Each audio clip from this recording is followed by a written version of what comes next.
안녕하세요. 이라클 목사입니다. 7년간의 대흉년, 가나안 땅도 야곱의 가족들도 비켜가지 않았습니다. 창세기 42장 1절부터 25절입니다.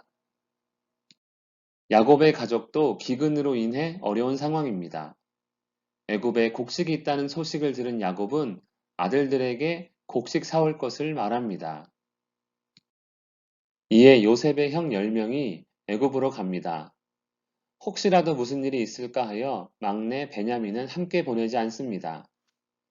사랑하는 라헬이 낳은 요셉은 죽었다고 생각하는 야곱. 라헬이 죽으면서 낳은 아들 베냐민만은 지키고자 했던 것 같습니다. 각 나라의 많은 사람들이 애굽의 곡식을 구하기 위해 요셉 앞에 섭니다. 그리고 요셉의 형들도 와서 요셉 앞에서 땅에 엎드려 절합니다. 20년 전에 형들의 집단이 자신의 집단에 절한 꿈, 그 꿈이 현실이 된 것입니다. 그때 요셉의 꿈은 그냥 꿈이 아니라 하나님의 계획이었던 것입니다. 요셉은 형들을 알아보았으나 형들은 요셉을 알아보지 못합니다. 자신의 꿈에 대해 생각한 요셉, 갑자기 형들을 정탐꾼으로 몰아세웁니다. 그냥 자신을 밝혀도 괜찮을 것 같은데 그 이유를 알 수 없습니다. 기근으로 인해 곡식을 사러 온 요셉의 형들이니 당연히 자신들은 정탐꾼이 아니라며 부인을 합니다.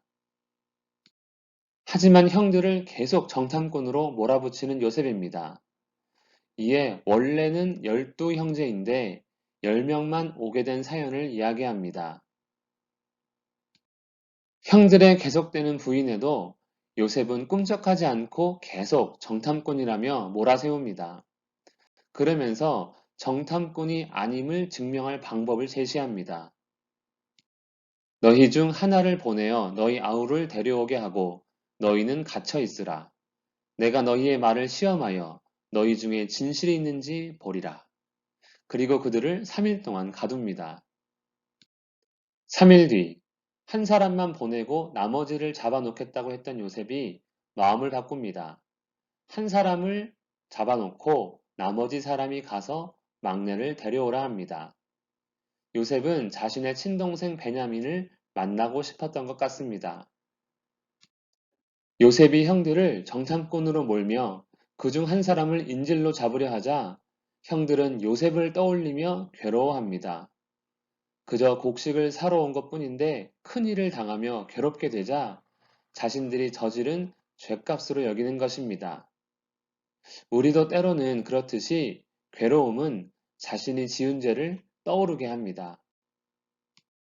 이러한 와중에 장자인 르우벤은 자신의 말을 듣지 않은 동생들을 탓합니다.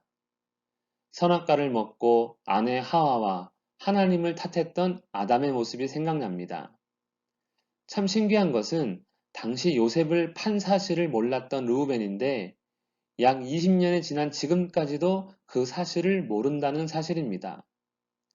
아버지 야곱의 첩과 동침한 사건으로 인해 동생들에게 신뢰를 완전히 잃은 것이 분명해 보입니다. 왜냐하면 그때도 그렇고 앞으로도 그렇지만 형제들은 넷째 유다의 말을 잘 따르기 때문입니다. 이렇게 죄는 자신에게 있던 권세와 더불어 자신에 대한 믿음을 잃게 만듭니다. 20년 전에 요셉의 일로 서로를 탓하고 있는 형들의 모습을 보니 눈물이 나는 요셉입니다. 요셉은 형들 앞에서 떠나 울고 다시 돌아와 셋째 형 시므온을 결박하고 나머지 형제들에게 곡물을 나눠줍니다. 그런데 그들에게 받은 돈을 도로 그들의 자루에 넣어 돌려보냅니다. 요셉에게 무슨 계획이 있는 것 같습니다. 기근으로 인해 양식을 구하러 간 야곱의 아들들. 양식을 얻기 위해 그들이 마주친 것은 애굽의 총리가 아니라 자신들의 죄였습니다. 그리고 그런 형들을 바라보는 요셉은 자신이 꾸었던 꿈을 생각하며 하나님의 계획을 마주했습니다. 같은 상황이지만 전혀 다른 것을 보고 있는 요셉과 형들입니다. 이 모든 일은 갑작스럽게 보일지라도 하나님의 다스림 가운데 있음을 우리는 기억해야 할 것입니다. 어려움 가운데, 괴로움 가운데 죄가 보이는 자가 있습니다. 그러나 하나님의 계획을 보는 자가 있습니다. 그리스도의 은혜를 힘입어 죄가 아닌 하나님의 뜻을 바라보며 순종하는 우리 모두가 되기를 축복합니다. 기도하겠습니다.